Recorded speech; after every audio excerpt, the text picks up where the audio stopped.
Նախագահ նախ հիշեցնեմ, որ նախորդ ասուլիսին ես ձեզ հարցազրույցի առաջարկ էի արել, դուք էլ ոնց որ չեք հրաժարվում, էլի հիշեցնում եմ, հարցազրույցի առաջարկը ձեզ հետ, իսկ հարցերս հետևյալի մասին են, նախ բնական է, որ այսօր շատերը հոգնել են այս սուպեր վարչապետական համակարգից և անբնական իշխանության կենտրոնացում է տեղի ունեցել մի անձի ձեռքում, դուք ինչպես եք տեսնում, արդյոք ապագայում, երբ փոխվի իշխանությունը, պիտի վերանայվի այս մոտեցումը, մի քիչ վերաբաժանում արվի լիազորությունների, իրավունքների, եւ երկրորդ հարցս, երբ որ այսպես անդադ ձեզ կառավարման տարիների մասին են հարցնում, ես էլ այդ մասով մի հարց ունեմ, երբ հետադարձ նայում եք,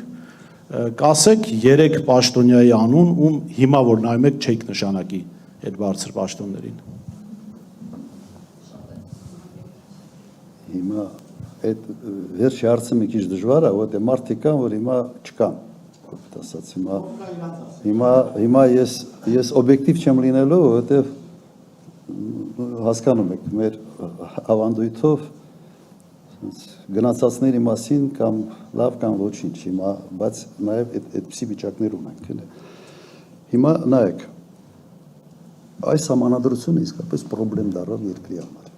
Չեմ կարծում, որ համանadrության հեղինակները մտածել են, որ այսպես է կարող լինել։ Չեմ կարծում, որ դա հատուկ էր արված եւ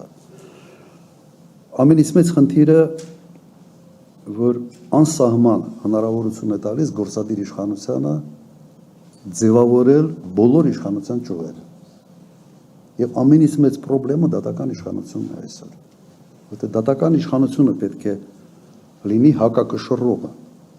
Այն իշխանությունը, որը թույլ չտա այդ բեսպրեդելը, որը այսօր մենք տեսնում ենք ամեն քայլափոխել։ Հիմա նայեք, ձևավորվել է մոնո իշխանություն։ Մեկ կուսակցություն խորհրդարանում ունի մեծամասնություն։ Բոլորը ընդունում ենք նաև իրենք են ասել ինքնահռչակ ուսապարկեր են։ Ես չեմ դա ասել։ Մեջբերում են։ Հիմա պարզ է, որ բոլոր քվեարկությունները որոշում է մեկ մարդ, վարչապետը, թե ոնց քվեարկեն ում համար։ Եթե այդպես չլիներ, Արմեն Դանիելյանը չէր կարող ընտրվել դատավոր Արմեն Դանիելյանը Վճռաբեկ դատարանի դատավոր։ Ուղղակի անհնար կլիներ։ Հիմա ինչ է կատարվում։ Սահմանական դատարան, սա գալիս են խորհրդարանով են անցնում։ ԲԴԽ գալիս են խորհրդարանով են անցնում։ Վճռաբեկ դատարան գալիս խորհրդարանով են անցնում։ Խորհրդարանում իրենց օգտին քվեարկումը ԿՊ-ն, ԿՊ-ի որոշումը քվեարկության կայացնում է վարչապետը։ Սա նորմալ չի։ Սա նորմալ չի, սա հնարավոր չի, սա ով նստի այդ աթոռին, եթե խղճի կորուստ ունենա, ուրեմն մի քանի տարվա ընթացքում բերելով է մոնո իշխանություն եւ խորհրդարանում եւ դատական համակարգում։ Ով էլ լինի, ասեմ, եթե զուտ կորցնի իր խիղճը, էլի։ Հիմա քանի որ Նիկոլ Փաշինյանը խիղճ չի ունեցել ընդհանրապես, ինքը ստացել է մի շատ պարատ հող եւ հնարավորություն այդ մոնոիշխանությունը բոլոր ճյուղերում ձևավորելու։ Հիմա ինչ է կարելի անել։ Ես այո, այստեղ ունեմ շատ կոնկրետ առաջարկ։ Իհարկե պետք են համանդրական բարեփոխումներ։ Հիմա կարելի է անցնել կիսանախագահականի, բայց սա կարող է կտրուկ քայլ է եւ քաղաքական դաշտում կարող է շատերը սա չընդունեն, որովհետեւ sense կիսանախագահականը ենթադրում է որոշակի ազնվորվածություն նախագահի, իսկ սա sense ոչ բոլորն են սա ընդունում, հատկապես ոչ բոլոր կուսակցությունները։ Հիմա նայեք, կարող է լինել խորհրդարանական երկիր, բայց նախագահ ընտրվի ժողովրդի կողմից, ոչ թե խորհրդարանում։ Սա այն մոդելն է, որը եվրոպական, արևելյան Եվրոպայի երկրների մեծամասնությունը այդպես են աշխատում։ Լեհաստան, Չեխիա, Սլովակիա, համարյա Բուլղարիա, Ռումինիա եւ բոլորը այդպես են, բացի 2 երկրից թե 3 երկրից։ Եվ դատական իշխանության ձևավորման մի կոմպոնենտ մտնի նախագահ, որը ունի եւս առաջնային մանդատ։ Տարբերակ 1, տարբերակ 2 փոխել քվեարկության ձևը։ Ես օրինակ առաջարկեի եւ ինչ կկիրառեի։ Օրինակ, ԲՏԽ-ի անդամը ընտրվում է խորհրդարանի կողմից հետևյալ մոդելով, ոչ թե պարզ մեծամասնությամբ, այլ այդ պարզ մեծամասնությունը պետք է ներառի բոլոր ֆրակցիաների առնվազն կեսից ավելը, քվեարկեն ԲՏԽ-ի անդամի համար։ Հասկացաք։ Ոչ թե մի մեծամասնություն մի անգամից 51% հավաքում է եւ Արմեն Դանիելյանը դառնում է Վճռաբեկ դատարանի նախագահ։ Նույնը անել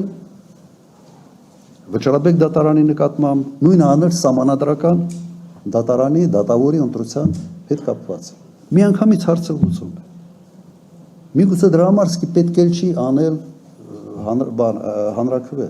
ուղղակի իրավաբանները պետք է ասեն։ Կրկնեմ այդ մոդելը։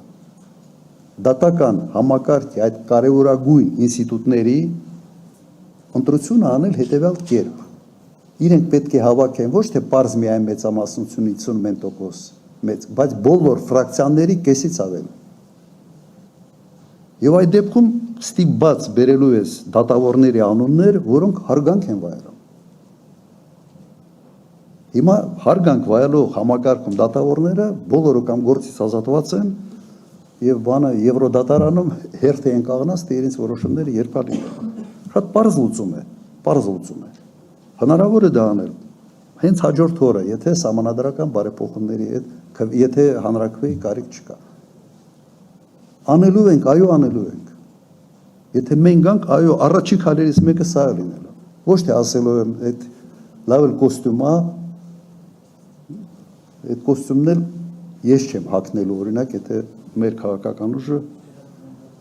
հաղթի այս ընտրություններում։ Այն հիմա հրապարակային եմ ասում։ Որտե սա ձև չի, որ մեկ մարդը ինչ ուզի անի։ Այս սահմանադրությունը բռնապետ կերտելու սահմանադրություն է։ Բայց կրկնեմ, համոզված եմ, որ սահմանադրության հեղինակները չեն մտածել, որ կա նաև նման երևույթ, էլի, որ կարող է լինի ԿՊ, որը ընդունում են, որ իրենք ուսապարկ են։ Բայց ինքը այդ պայմանները ստեղծում է այս սահմանադրությունը եւ սա մեծ պրոբլեմ է։ Այ առաջարկս ֆիքսենք եւ նաեւ կփորձեմ դա մեր նախընտրական ծրագրում արձանագրել։ Շատ կոնկրետ։ Հանրային նշանակումների մասով անուն չհիշեց։ Ինչ։ Նախկին նշանակումների մասով անուն չհիշեց։ Նայ, մենք բայց ես միգուցե փորձեմ սկզբունքով ավելի մոտենալ հարցին։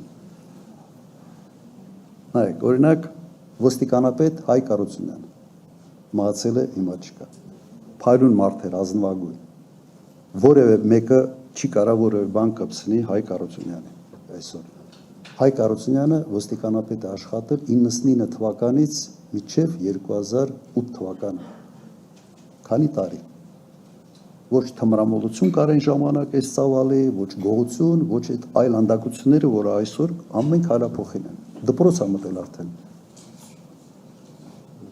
Թմրամոլությունը մտել է դպրոցներ։ Քանի ոստիկանապետ է փոխվել այս 8 տարվա ընթացքում։ 6 թե 7։ Սա այն պաշտոնը չի, որտեղ դու կարող ես sense բանի պես էլի, sense վատ երազ ես տեսել, ինչ որ մեկը ականջիդ բանա փսփսացել, գնում ես ոստիկանապետ ես փոխել։ Կամ անվտանգության ծառայության պետ, քանի հոգի է փոխվել։ Եվ այսպես շարունակ։ Գյուղնախարար, օրինակ Լոքյան Դավիթ 90 քանի թվականից քանի տարի աշխատել։ Եթե հաջող մարդ այդ պաշտոնին պիտի իսկապես երկար աշխատի, իր փորձը պիտի քամես, օգտակար պետք է լինի երկրի համար։ Եթե կայունության տեսանկյունից վերցնես, այսօր SMS-ով դու կարաս ԲԴԽ-ի անդամ փոխես, SMS-ով դու կարաս հակակոռուպցիոն կոմիտեի նախագահ փոխել։ Դու եթե այդ պատգամավորները, նայ, կոռուպցիան դա իշխանության հանցագործությունն է։ Դու պիտի իշխանություն ունենաս կոռուպցիայի մեջ, այդ իշխանությունը պիտի օգտագործես, դրա անունն է կոռուպցիա։ Հիմա եթե այդ նույն իշխանությունը ձևավորում է հակակոռուպցիոն կոմիտե միայնակ, ինչ կոռուպցիայի դեմ պայքարի մասին ընդհանրապես կարող խոսք լինել։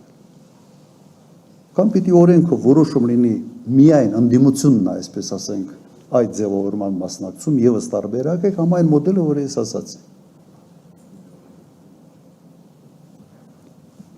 Երևի այսքանը։